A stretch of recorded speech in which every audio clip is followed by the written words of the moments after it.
Welcome to the Soul of Enterprise, Business in the Transformation Economy, sponsored by Woodard, building your ideal practice with coaching, education, community, and resources. I'm Ed Kless with my friend and co-host Ron Baker, and folks, on today's show, The Road to Hell, our interview with Nick Asbury. How's it going, Ron? Good, Ed. I'm back from Scaling New Heights in Orlando. That was a lot of fun. Maybe we can talk more about it on the bonus, but I'm really looking forward to talking with Nick today. A contrarian thinker, to say the least. Well, that's kind of our subspecialty, Ron. So let's bring it on here. All right. Let me read him in, and we'll get started with the conversation. Nick Asbury is a UK-based creative writer, poet, essayist, humorist, and public speaker with a 25-year career rooted in branding and design. He rose to wider prominence for his rapid-fire Instagram poetry in 2017 and his incisive commentary on design and advertising ethics, notably in Creative Review and The Guardian. He has co-authored A Smile in the Mind and launched the best-selling projects like The Perpetual Disappointments Diary and the 3-year Real-Time Notes Poetry series. His 2024 book, The Road to Hell, critiques pitfalls of brand purpose and explores how business intentions often miss the mark, and is the subject of our conversation today. Welcome to the Soul of Enterprise, Nick Asbury. Thank you very much, Ed. What a nice introduction. And nice to meet you too, Ron. Yes. Fantastic. Well, Nick, let's get right to it. I read your book over the last 2 days. Ron reads it like months in advance. I'm like, it's gotta be fresh in my mind. That's how we roll here. So he's had a chance to stew over it. And I just let's start with this, because I think you have a very specific definition of purpose in mind here when you talk about purpose. And so let me start there. Go take us through when you say purpose, what do you mean by it? Yeah, no, it's exactly the right place to start. My book starts with definitions, and I think the shorthand is, for me, purpose, as it's come to be used over the last, I would say, 15 years or so in the corporate world and in the marketing world. I think purpose generally means social purpose. It's this idea that businesses should define themselves around a kind of reason for being that goes beyond simply doing whatever it is they do to make money. So it's, I quote, I'm sure Larry Fink has been a big advocate of this idea over the years. And he defines it as the reason for being of a company. And it's loaded with a kind of societal and moral dimension, I think. And that's really I'm happy to kind of share his definition of purpose, and that is the definition that I argue against in the book. And I appreciate you say it's a specific definition, but I think it's the one used whenever you see like a press article about purpose in the corporate world, whenever you see purpose awards, or companies, Larry Fink talking about the importance of purpose. I think it always comes with this social and moral and ethical kind of dimension to it. It goes beyond simply being a commercial purpose to being a kind of claim about kind of making the world a better place in some way. And I think that's so important, because I have a lot of gray hair. I came of age in the early 2000s, and in the business world in the 1990s and 2000s, before this specific definition of purpose took root. I think back then it may have been referred to more as mission statement, vision statement, values. All of those things, I think, they're related to this concept of purpose in some way. Right. And I think one of the things that you also point out, and this is, I think, what I most resonated with, is that while you think it's troubling in some cases for businesses to have purpose as you've defined it, you do not think that is true of individuals. So absolutely, explain, talk about that bifurcation there. Yeah, well, I think clearly, purpose is an ancient idea, a really deep idea, deep philosophical idea. Is there a purpose to life? Is there a purpose to the universe? And we all need a sense of purpose in our lives. And I think that is a really important and deep thing. And what I'm kind of resisting really in the book is what I see as the kind of commercialization and corporatization of purpose, which I think often cuts against true human purpose. So just to bring that down to earth a bit, I think if you're like the CEO of a 50-person company and you're very big on your, you've listened to Larry Fink, you've announced your company purpose, you're driving kind of societal goals, your kind of maybe your political position in some way. I think actually what you're doing there is putting your other 49 employees in quite a difficult position because their purpose in life might be very different. They might have very different politics. They might have different kind of social goals themselves. It's just because you work at Ben and Jerry's, it doesn't necessarily mean you agree with everything their CEOs are saying. Um, but I think equally, a lot of us find purpose in work, and that could be a very noble thing to do. But many of us find purpose beyond work. We find it in family, in community organizations, in going to, sport every weekend, or just having friends, painting, writing poetry, whatever it is. And we see work as a kind of means to an end. And it's when your boss is kind of telling this story about how we're on this important societal mission, it can be a subtly controlling mechanism, which is effectively saying, can you work late? Can you work at the weekends? Can we pay you a bit less? Remember, guys, we're on a big social mission here. Um, and that may be a cynical reading of it, but I think that's part of what's going on beneath the surface, I think, with corporate purpose. Well, and again, going to my origins back in the 90s and 2000s, there was a thing where what you were trying to do is hire people who also believed in your mission, right? Whatever that mission statement was. So let's take, for example, John Mackey in Whole Foods, who, when he started the company, by definition said, hey, we are going to give 1% of our profits away. That's what we're going to do. If that's something that bothers you, you probably shouldn't work at Whole Foods.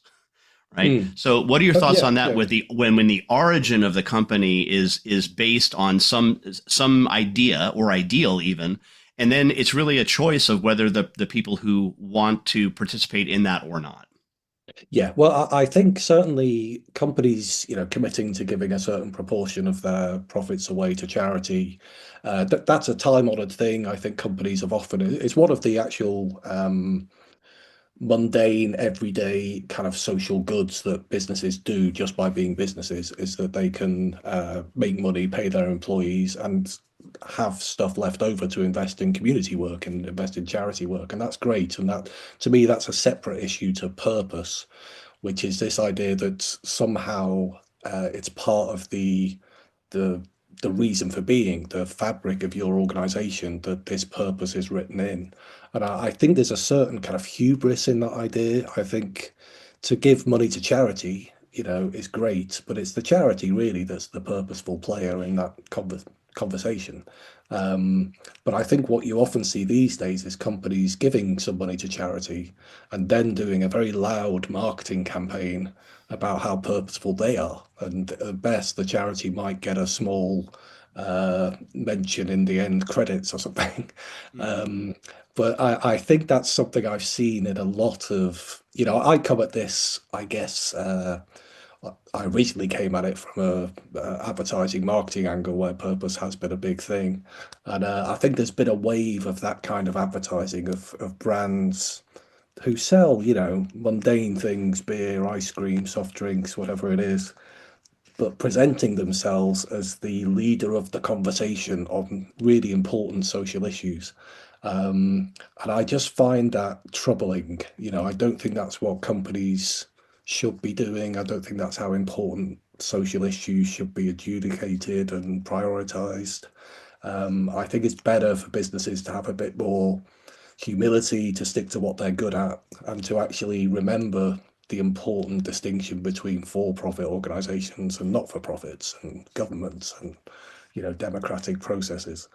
So yeah, I went on a bit of a journey in that answer, but does that make sense? No, it does. It's very difficult. Like I said early on, I mean, we do have to agree with on some of these definitions stuff, because otherwise, the phrase I'll use is you're playing on tennis on two different courts, right? So you both think that you're serving aces all of the time, and meanwhile you're not making any points that are really scoring. But so I looked at it this way, because I worked for a company that was for almost 20 years UK based, Sage, the software company. And there's a certain amount of things where you say, I want my work that I do as an individual to have meaning and purpose, but I don't necessarily need to derive my purpose from the company that I work for. In other words, it sometimes it feels in corporate environments like it's an imposition of the top-down purpose on you as opposed to you selecting. I get purpose and meaning out of my life in doing other things, going to church, participating in community theater, that kind of stuff. I don't need my company to say, oh, and also you will get satisfaction from what we're doing as well. Mm. Yeah, absolutely. Particularly when I think companies often struggle to back up the noble intentions with the reality. I think there are companies that do a better job than others. Um, but I think a lot of these companies that talk a very high-minded kind of purpose language, um, it doesn't take much digging beneath the surface to see that, there are some questionable things going on. Um, as will almost inevitably be the case in a competitive market where all the incentives are aligned around profits and bonuses and dividends and so on. That's the game that businesses are playing, and I think inevitably they will be led by those incentives, uh, whatever the however sincerely they kind of state what their intentions are. I Yeah. think the incentives ultimately win out. And I'm going to run a little bit over on this segment, Ron, just to let you know, but you can capture it from the second. I just have one more question. I think is just ties a bow on this though for that, and that is this: is it possible that these organizations they can be helpful in their thinking, but the reality is that here's what I wanted to ask. In what I will hear a lot of is, yes, Nick, what you're saying is true. A lot of this has become marketing fluff, but that doesn't take away from the people for whom it's genuine. And you even make an argument, no, that's not even helpful either. So put a bow in that for us. Yeah, no, I do feel I carry people with me for 80% of the argument. Uh-huh. But I actually think the remaining 20% is the really important bit, because to me, what's crucial is recognizing the distinction between kind of different realms of life and of society and of what makes a good world, to talk in a fairly grand way. And I think one of those crucial distinctions is between the for-profit sector and other sectors. Now, that doesn't mean, businesses don't do good things, don't have great societal effects, because I think they do. It's pretty obvious the ways in which they support families and communities and give us goods and services that we want and need. But I think even when the good players or the better players kind of push this purpose story, I think they're dissolving this important distinction, which actually is quite enabling and quite convenient for the worst players, the more cynical players. So I think it would be much better to kind of move away from this slightly tortured logic of purpose and actually talk more seriously about business ethics. Um, you may know Alison Taylor. She's a great writer about kind of business ethics. She wrote a book called Higher Ground last year. I feel I'm in a similar area to her where I think there's something fundamentally unserious, I think, about the kind of purpose, do well by doing good kind of movement. It's all a bit slick and a bit easy. And I think it's much better to think of ethics as actually quite a tough area, something that's hard to get right. And it's better to acknowledge that, I think, in a more kind of honest, realistic way. Um, yeah. So whether that Outstanding. ties a bow, I don't know. Yes, it does. No, and that's great. I appreciate that. But just want to remind our listeners they can get a hold of Ron or me by sending an email to asktsoe@thresholdnow.com. The website is The Soul of Enterprise, where you can see show notes as well as previews to upcoming shows. We also have our Patreon channel, where at a certain level you can get a shout out over at patreon.com/TSOE. But right now we have to pay our bills, Nick, and a word from our sponsors.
All right. Well, welcome back, everybody. We're here with Nick Asbury. He's the author of The Road to Hell, which I absolutely love, Nick. Like I said, I think you took a headshot at the king, and it was very successful. And we'll talk about Simon Sinek a little bit later. But I want to ask you this.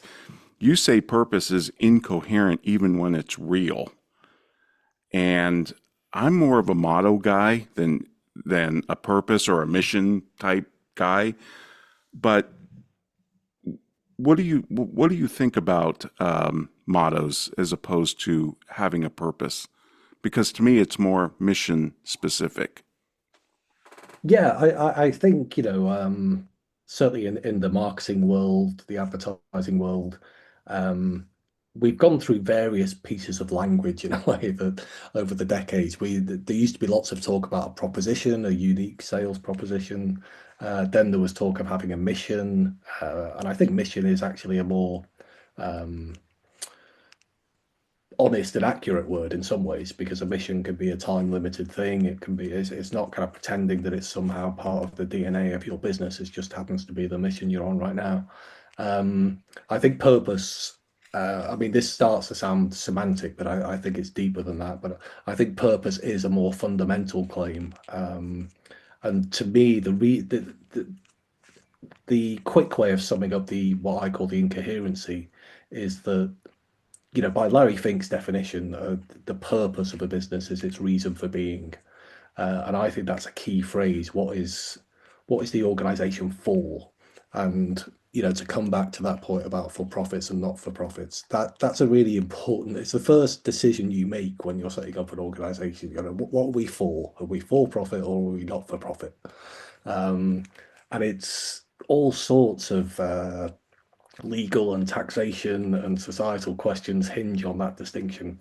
And I think purpose just dissolves that distinction in a really unhelpful way. Again, to bring this into focus, I don't know if you've been following events at OpenAI. Hmm. Sam Altman has had, the boardroom struggles where they've tried to kick out Sam Altman, and then there was a kind of counter revolution where he took over. But at the heart of all of that is this epic battle over the legal status of OpenAI. It begins as a not-for-profit. It then goes through this slightly tortuous process of setting up a kind of for-profit subsidiary within the not-for-profit. And then Sam Altman has been gradually trying to shed its not-for-profit status so that they can, attract more capital and grow as fast as he wants them to. But all of those battles and all of that, tension and drama and high stakes stuff would kind of be meaningless if none of these categories meant anything, which I think is what purpose kind of claims. Because the easy answer, if you're a purpose advocate, is, hey, yeah, of course, OpenAI can go for profit, but as long as they write a nice purpose statement and they really, really mean it, and that's never gonna kind of get taken seriously in the press or in all courts or wherever it is. And yet I think more widely we're somehow trusting corporations who keep telling us they're purposeful to we're kind of taking them on their word and thinking, well, okay, fine. But yeah, so I just think there's a really important distinction that we have to stick to. Yeah, I loved how you pointed out that the founder of Patagonia, who set up the trust, said, Mm, well, I could have, the other option was to take the company public, but that wouldn't have worked because then all the emphasis was on short-term profits, kind of blowing up mm. the whole purpose thing for public Yeah, yeah, companies. That was a great yeah. observation of yours. Yeah, thank you. I do think, because if you work at, say, Unilever, you see Patagonia as the heroes, the model to follow. And yet he himself is saying in explicit terms that, you cannot be a public company and be purpose driven. Um, so yeah, I think in a way he's weirdly on my side of the argument, and at least in that paragraph of his letter.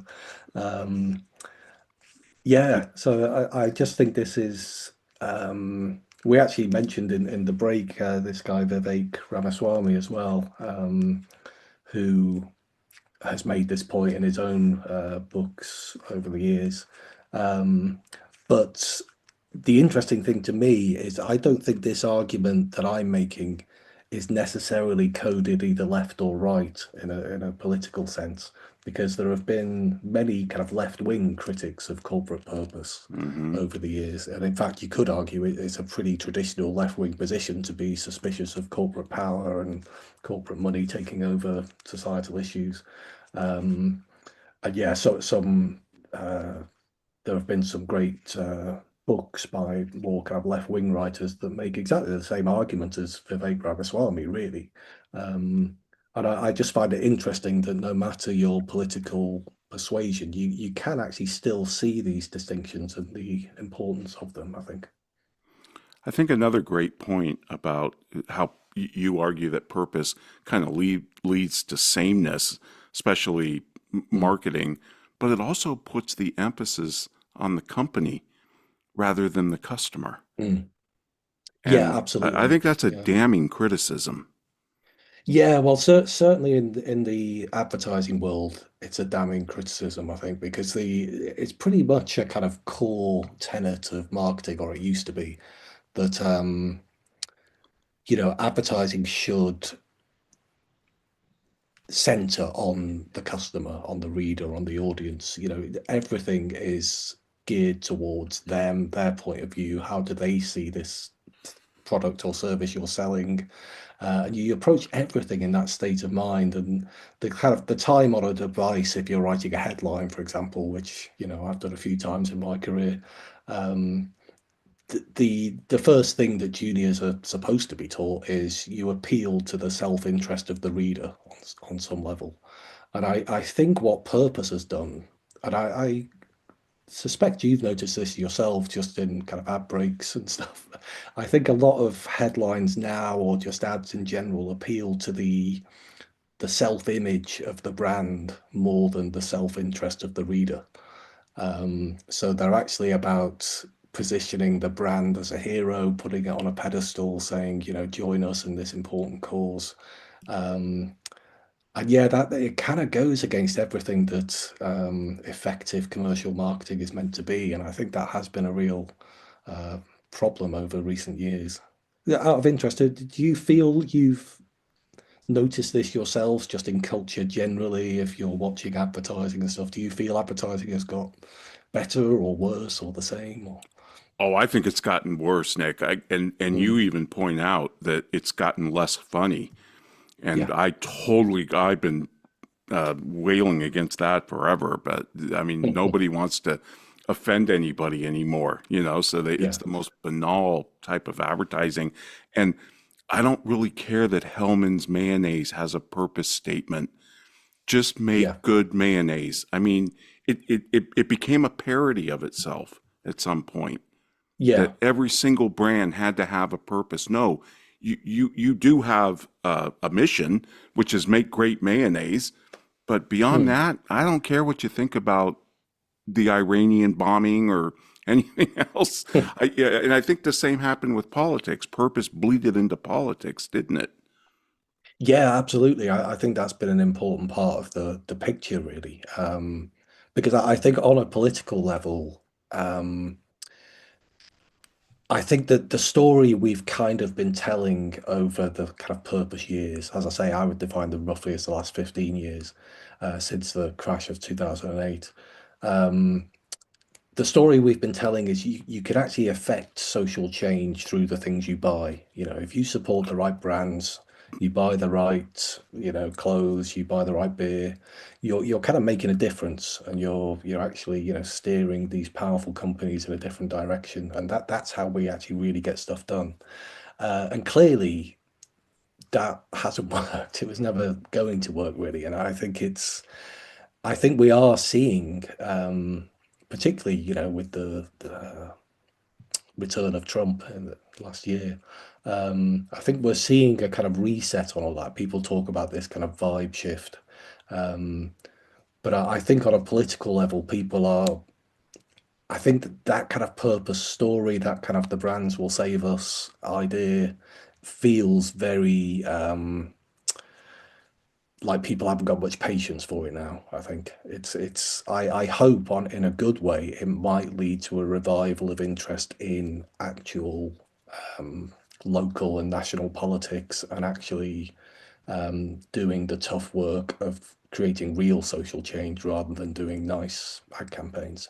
Right. And look, social change is great, but it's a political process. I don't Yeah. want it done through the C-suites of these companies. And you brought up Larry Fink, and he doesn't even Mm. use the term ESG anymore because and I find this rich. He says, "Oh, it's gotten too political." It's always been political, for Absolutely, crying out absolutely. loud. Yeah, Is he that blind? And absolutely. Yeah. you know, I you believe he was actually, I think as a younger person, he had political ambitions, I think. That's right. And then, yeah, I think in a strange way, he's been, having to some extent, you could argue, been responsible for the crash of 2008 through the kind of mortgage-backed securities that he was involved in. I think, yeah, he then rebranded himself as the kind of savior of capitalism and kind of, pushing this social purpose idea. Um, and yeah, I think that's actually been a way of edging himself into politics and actually exerting power over things far beyond where his powers should lie.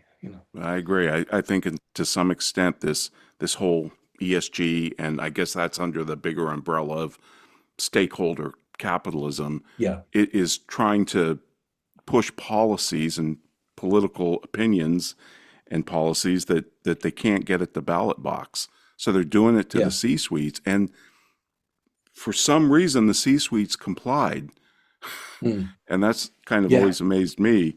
I think another one of your best arguments, and it's by example, is the biggest preachers of purpose were WeWork, Theranos, and mm. FTX. Like you said, Holmes, what's her name? Whatever Holmes, from Elizabeth Holmes, yeah. Elizabeth Holmes. Yeah, she couldn't tell you anything about the equipment, but Mm. boy, she could talk on purpose for hours. Yeah.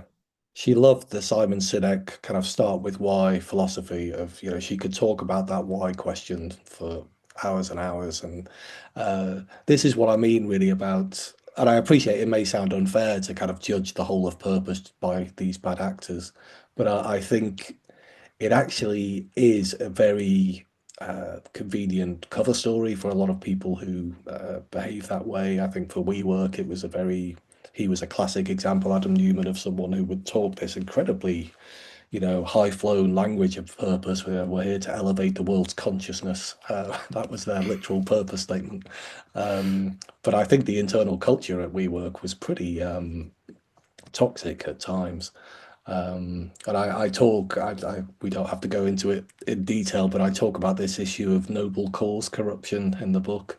Right, This idea that when you are convinced that you're acting for a noble cause, it can actually corrupt you in the sense of thinking, well, any means would be justified by that end. right. And I think Elizabeth Holmes maybe fell into that kind of ethical thinking, and it has been a kind of interesting feature of recent years, I think. And when FTX gets a higher ESG score than ExxonMobil, Yeah. you know that this stuff is completely arbitrary. Well, Nick, this is great. It's flying by. Folks, we'd like to remind you if you want to contact me or Ed, send us an email to asktsoe@thresholdnow.com. And now, a word from our sponsors.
And we are back on the Soul of Enterprise with Nick Asbury. His book is The Road to Hell: How Purposeful Businesses Leads to Bad Marketing and a Worse World.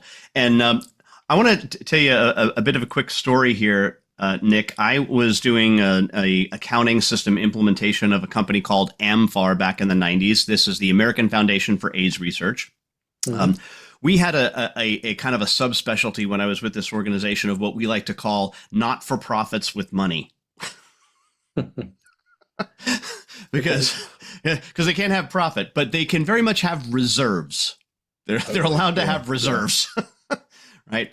And I was interviewing the CFO and one of the things that we always like to do is try to get an understanding of what their mission was. And when I asked him what the mission was, other than the fact that he talked about this notion of getting rid of AIDS and all that stuff, he said, "Our purpose is to go out of business." Mm. And I thought that was extraordinarily profound, right? What they were looking for was a cure for AIDS. But as I was reading your book, I was reminded of another organization that you would think would have also may not be in business anymore, and that is a thing called the March of Dimes. I don't know if you're aware of the March of Dimes. No, no. It was started in the Franklin Roosevelt administration back in 1938, and it began as the National Foundation for Infantile Paralysis. In other words, to cure polio. Well, it did that, but it's still around. Right. Well, so, yeah. so even my point is I want you to comment on this. Even an organization that is founded with an express purpose in mind, even when it achieves it, it wants to somehow reinvent itself so that it will continuously survive. Yeah, absolutely. I think, I mean, this is a whole interesting area, I think, because I know I talk in my book about how, we need to appreciate this distinction between the for-profit and not-for-profit sector. And I'm always aware that that can sound like I'm somehow elevating the not-for-profit sector as this kind of perfect do-gooding world where all the incentives are pure and but actually I think I do actually a lot of work in the not-for-profit world, kind of branding and writing work, and yeah, that's a strange world of its own where there's all sorts of incentives to actually um maybe there's a kind of mission creep kind of thing that comes into a lot of these organizations, because as you say, even if they're not for profit, they can still amass huge reserves. They can expand their staff. They can become, quite big beasts in a way, and that can warp their incentives, I think, in strange ways. um, but at least, we've got some kind of at least polio is actually being cured in that story, which is, good news. Yeah, we'll take it. Yeah, that's Yeah. a good thing. But, at the heart of, I've yet to come across a corporate purpose that has actually been fulfilled in the sense of curing polio and then the business winding up and saying, job done. It may sound trite in a way, but that can't happen because there's no such thing as a for-profit charity. It's like there's a reason those don't exist. Um, but I think what purposeful businesses are trying to do is to effectively say, "Hey, we're a for-profit charity. We sell clothes, we sell ice cream, but really we're here to, you know, solve mental health or whatever it is." Mhm. And it's not true, and I think it's slightly insulting to people's intelligence. I think it does lead to this kind of grandiose marketing which takes customers for fools, really. Mhm. And that's kind of what provoked me to get into this in the first place. I just felt there was a lot of advertising that was treating people um, like they weren't very smart, really, and kind of making claims that were clearly overblown. Mhm. Um, And it's one thing to make commercial claims like, "Oh, our beer's the best and the tastiest," and but if you're making ethical claims and saying, we're um, making the world a better place with every can of beer that we sell or something, it's pretty distasteful if that turns out at the merest glance, not to be true. Yeah. So yeah, I had a certain kind of almost kind of moral outrage that got me involved in this issue in the first place, really.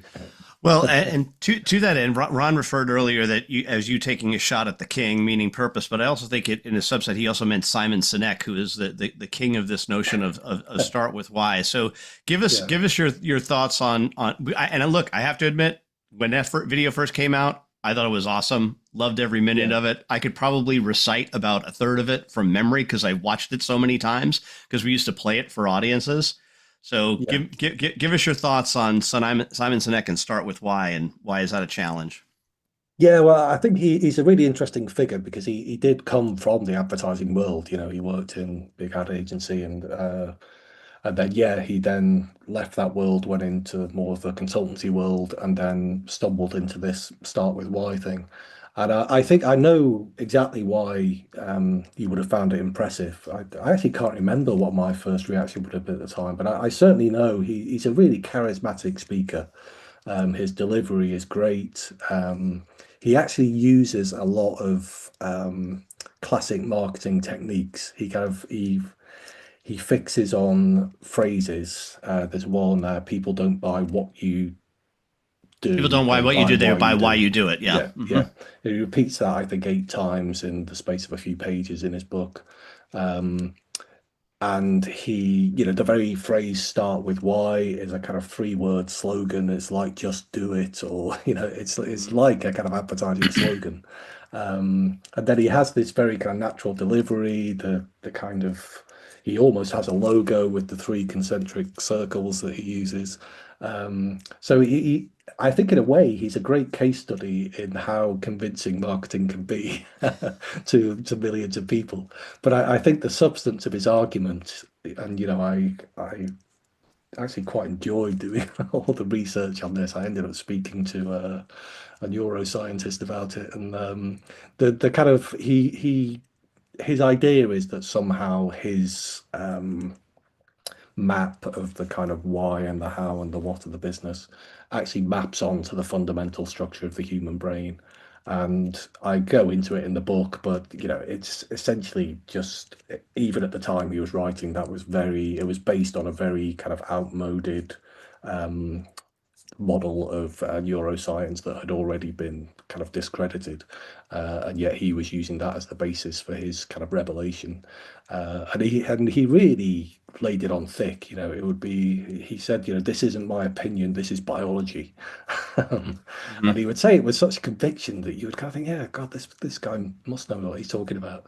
But it was just, on a purely just kind of scientific level, it was nonsense. You could say, okay, fine, maybe the science is nonsense, but the ideas are really good and powerful.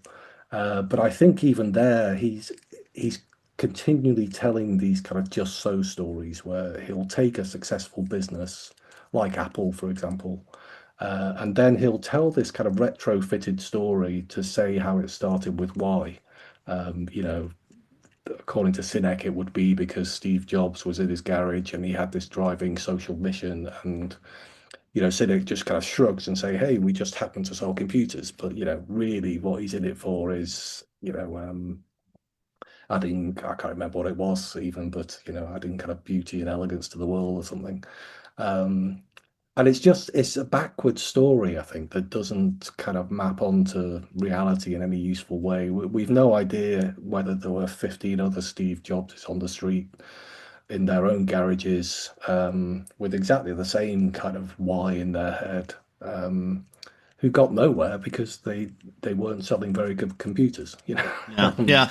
And actually, I think so much of business in reality is about opportunism, spotting a gap in the market, kind of flexing to different circumstances, being quick on your feet, being prepared to kind of change your strategy when the right moment comes along. And this idea that it's all driven by this fundamental why, I think it just doesn't Yeah. it doesn't work. It's one of Kimberly's arguments that she made on the show is, especially in the U.S., we have these thing called B corporations, which are those where you've got specific not-for-profit goals in mind, and they're going to do all this stuff. But she said she has students come in who want to start these companies, and they're like, well, we're going to do a farm to table restaurant, let's say, And she's like, well, but what's your model for profit? Well, and they just say, well, but it's a farm to table restaurant. It's, you know, it's okay. That's great. Yeah, But you still got to run the business. absolutely. You need to kind of bottom the house. Yeah, and they're just thinking, oh, this is going to be successful because it's got this noble purpose behind it. So therefore, people are going to flock to it. You know? Yeah, absolutely. Yeah. I And, you know, I'm sure Cynic would come in and have some answer to that, but I just think it's just the wrong place to start, really, I think, for businesses. And I think it also, you know, again, I've actually unfortunately been involved in some of these processes where a big brand will come to me or someone I'm working with and say, oh, we've been watching Simon Sinek. We need to work out what our why is. You know, we need to write our purpose statement. And these are companies that are sometimes like 100 years old and have been doing really well for decades.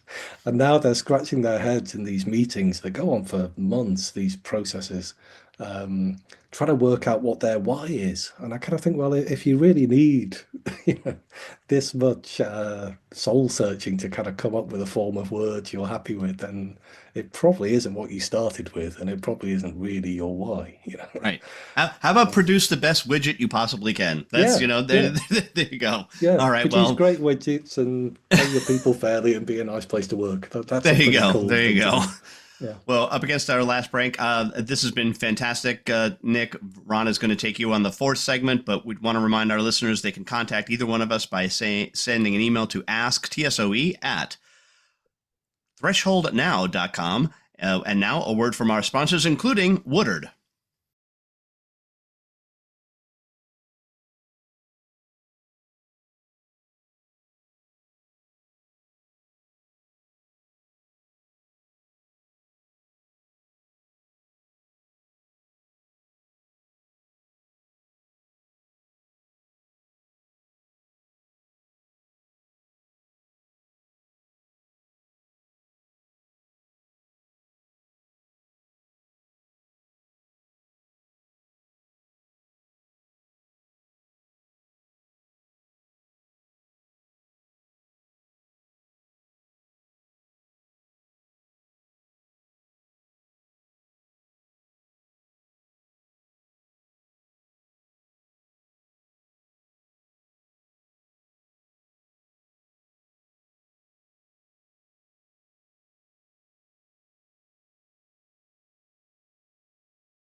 Well, welcome back, everybody. We're here with Nick Asbury, the author of The Road to Hell.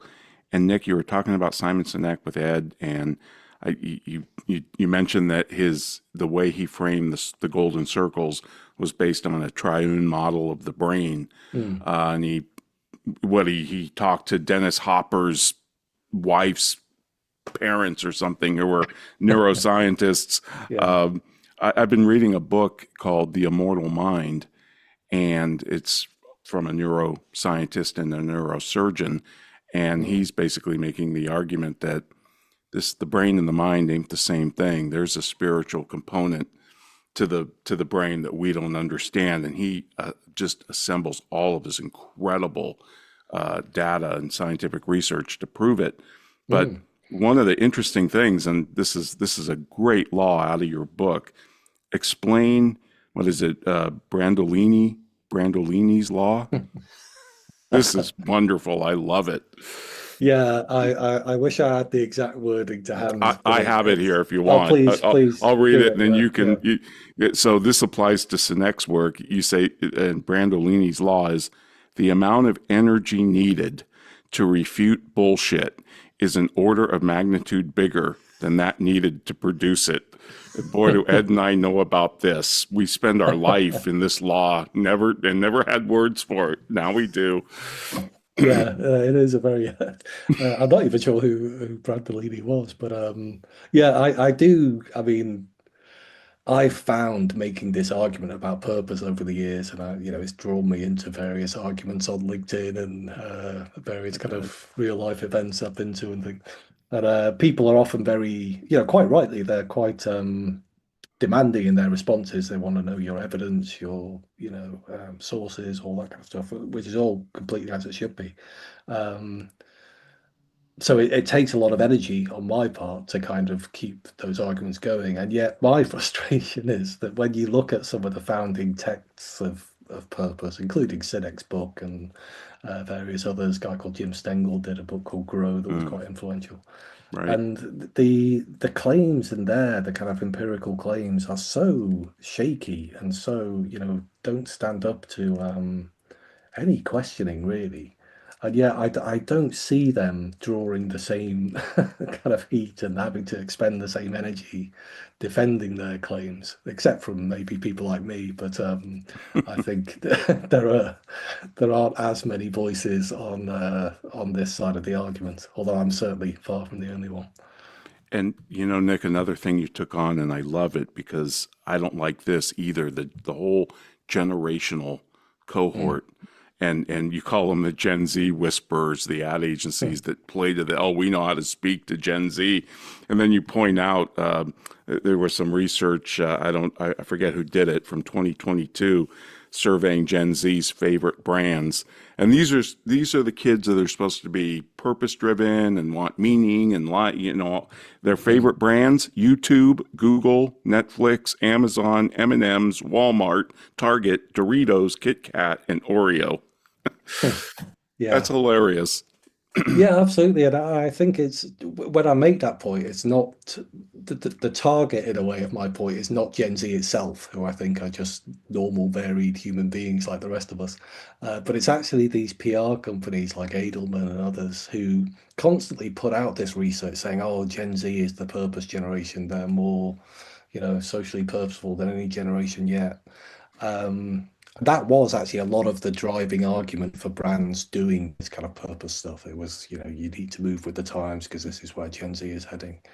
And yet, not least with Trump's election, but just in electoral patterns generally across Britain and Europe, there has been, the news story now is this worry about Gen Z actually being far less purposeful than people would like. Um, Trump's share of the vote amongst younger voters, both male and female, went up from 2020 to 2024. Um, and yes, it went up more with men than women, but it was still, I think, 41% of women aged 18 to 27, I think, voted Trump. And we've seen similar patterns across the world.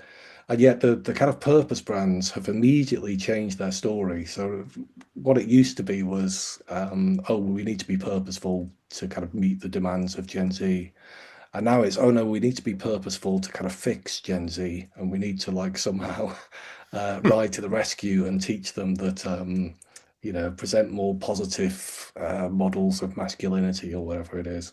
Um, but there never seem to be any like they barely stop for breath to kind of wonder if everything they've been saying for the previous 10 years have been wrong. It's just change the story and move on. Yeah, I really hate the whole generational putting people into those buckets. I mean, Yeah, it is kind it's of silly. ridiculous. It is. And the other thing about Gen Z that I've been reading, and I think even The Economist had an article on this, they're becoming more religious Mm, and politically conservative, even in yeah, Europe and even in France, pretty yeah. secular places. Which But ironically might be a kind of yearning for purpose that brands aren't fulfilling. that's It's actually a exactly yearning right. for a Yeah. different kind. I can't find purpose in the hamburger I buy. Mm, So maybe there's yeah, something else out there. Yeah, yeah.